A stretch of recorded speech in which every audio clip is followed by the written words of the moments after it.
Namaskar. The truce between Israel and Hamas, the first phase of it, ended, and as soon as it ended, Israel has launched another attack, and in the latest round of attacks, more than 600 people have been killed. This is after 70,000 people have been killed since the Israeli attack on Gaza, when Hamas attacked Israel on 7th October 2023, and a lot of people had to leave their homes. They have been displaced. Almost the entire Gaza appears to be a rubble, and once the truce was achieved, it was hoped that things would become normal, people would be allowed to return to their homes. That was part of the agreement, that people will be allowed to return to their homes, the Israeli forces will withdraw, humanitarian aid would be allowed in, and finally, in the third phase, the reconstruction of Gaza will take place. But even before people could have returned to their homes, Israel has launched an attack, and it is backed by the United States. That is what it has claimed. And Donald Trump has already issued a warning to the Hamas that if they don't release all the hostages, then there will be, the hell will break loose. That is the phrase that he used. Now, about 141 hostages have been released till date, of which 114 are Israelis, and the rest are foreign nationals. And it is believed that about 59 hostages are still with the Hamas, of which about 24 only remain alive. Rest have died. They have died either in the Israeli attacks on Gaza or have been killed by the Hamas. But what is surprising is that even after agreeing with Hamas in a peace deal, in which the United States participated, Egypt was there, Qatar was there, and in the negotiations with Israel, it was agreed that there will be truce in 3 phases. Now, United States has been part of it, and still it claims Hamas to be a terrorist organization. It has detained Mahmoud Khalil of the Columbia University in the United States.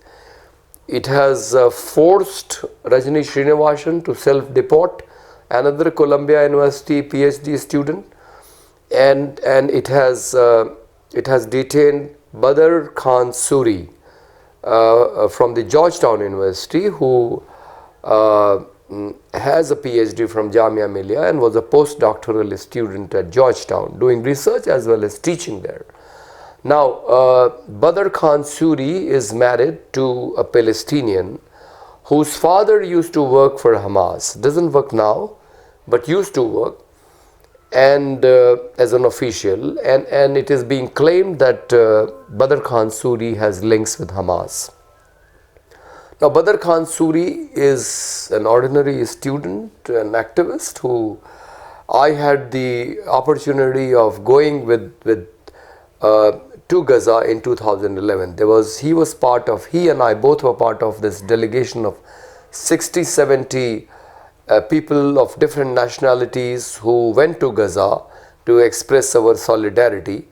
The official purpose was to take relief to Gaza. We took about 4 truckloads of relief material, which was bought from money collected in Iran and Syria, and it was flown into Egypt and then taken by trucks into Gaza. So Badr Khan Suri was there with us. I have personally known him. He is definitely not a terrorist, and definitely he would not condone any violent action by Hamas. He's a student, he's a researcher, he's a teacher. It is very unfortunate that all these three people, Mahmood Khalil, Ranjini Srinivasan, and now Badr Khan Suri, are being targeted because they are being claimed as Hamas sympathizers, and Hamas is being said to be a terrorist organization. Now, United States is negotiating with Hamas. So the question is, why are you negotiating with a terrorist organization? If you believe in the strategy, as Benjamin Netanyahu has said, that they will get all the hostages released by military action, at which they have not been very successful since the last 1.5 years, and ultimately the hostages, majority of the hostages were released only after dialogue. It is foolish to launch the attack on Gaza, because Hamas has shown that it is not going to give in to the pressure of United States and Israel. Donald Trump has warned that he will get Gaza evacuated and he will develop it as a piece of real estate. He has issued threats that hell will break loose, but still Hamas is holding. Hamas has shown the steadfastness, the grit, and the commitment to fight for the cause, fight for the just cause of the existence of Palestinian nation and the people, and they have not allowed Israel and the United States to do what they want to do. So Israel should have learned a lesson from this, because every time hostages have been released, by the Palestinian groups, many more times Palestinians had to be released from the prisons of Israel. So, against 141 hostages, about 2,000 Palestinians had to be released from the Israeli jails. Now, this is not the first time it is happening. If you look at the history, it has happened so many times. For a few Israelis, hundreds and thousands of Palestinians had to be released. Now, if this is a pattern, then Israel should have continued to honor the negotiations, the peace agreements, and should have implemented the phase 2 and the phase 3 of the peace deal, which is, it should have allowed Palestinians to move into Gaza, to rebuild their houses, and all humanitarian aid should have been allowed, and Gaza should have been reconstructed. But Israel and United States continue continue to violate the peace deal. They still claim Hamas is a terrorist organization and have been targeting students in the United States who have supported Palestine against the attack by Israel. And if you look at the United States' own history, it is full of actions which can be called terrorist incidents. United States has still not apologized for the biggest killing in one single attack, that is of the Hiroshima and Nagasaki, when close to 3 lakh people were killed, about 2,70,000, more in Hiroshima than in Nagasaki, and that was the first and the only time nuclear weapon has been used on civilian population. It violated all rules of war. It attacked civilians and unarmed civilians, and it also caused further deaths because of radiation. So this was the first major killing, of which US was directly part of. And then in Iraq, when Iraq had invaded Kuwait, the US army invaded Iraq.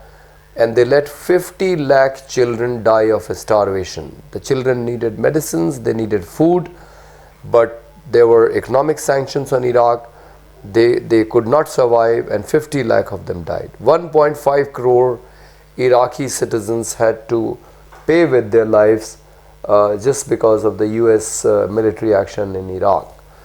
And so many people died in Afghanistan and in other places United States has been to.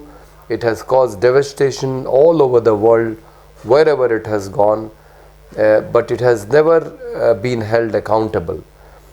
And again, United States is behaving in a very arrogant fashion. It is forcing.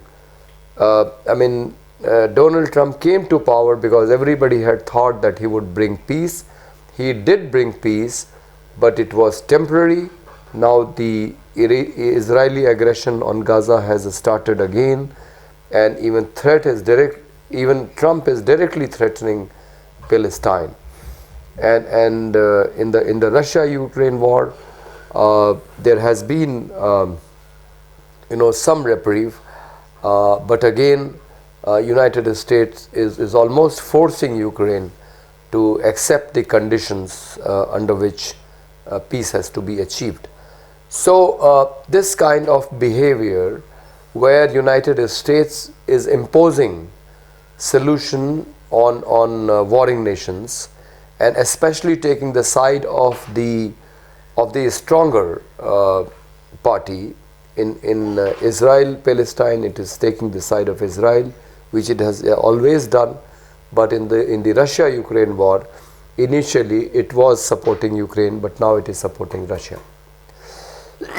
So this kind of behavior, where you support the aggressor, where you threaten the weaker side, and you talk about taking over the land of Gaza. You negotiate with the Ukrainian President Zelensky that he should give up part of his territory. All this ulterior motive of the United States, where it is directly promoting imperialism, definitely cannot be tolerated.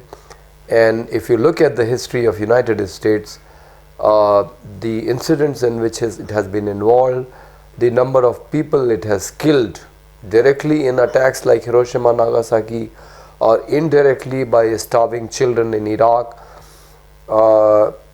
United States should be considered the biggest threat to the humanity. United States is a terrorist state. I'm not talking of the people of United States. People of United States are wonderful. They protest against their government whenever the United States government has decided to attack any country in the world. There are huge demonstrations in United States. So people are rational. People do not support United States war policies. Even during the current war, most of the US citizens have come out in the support of Palestine and against Israel. There have been student protests almost all over the United States. In some places like New York, students had to pay a price because there were police actions against them. But at other places, the universities have been more supportive of the student protests against Israel. For example, at the University of California, Berkeley, the chancellor supported the protests which are going on against Israel indirectly by saying that this kind of injustice should not be allowed, should not happen. So United States is the biggest terrorist state, and I have said this earlier also. In 2005, I was stopped at the San Francisco airport because I had made this statement, and there was a 2-hour interrogation by Homeland Security, at the end of which I was told by the officer that I had a right to believe in what I said, and I was welcomed into the United States. When they realized that I was not a threat, and they allowed me in, I went to about 25 places in the United States and Canada to give talks on the anti-Coca-Cola movement, of which I was a part of in India. And I think that United States has always upheld human rights. It has respected the First Amendment of the Constitution, where a citizen has freedom to speak without any government interference. So this freedom of a speech is very valuable. It has always been respected in United States, and it is very unfortunate now that United States is taking action against people like Mahmood Khalil, Ranjani Srinivasan, Badr Khan Suri, just because they have supported Palestine in the war between Israel and Palestine. So we hope that the high standards of human rights which have been set by United States will be maintained, and Donald Trump will not be allowed to tamper with the standards of human rights which US has always respected, and will not be allowed to dilute the rights of the citizens, especially the right to free speech and the human rights. And also the United States will respect the human rights of people of Palestine, of the people of Ukraine, and will not take a position supporting the aggressors in both these cases. Thank you so much.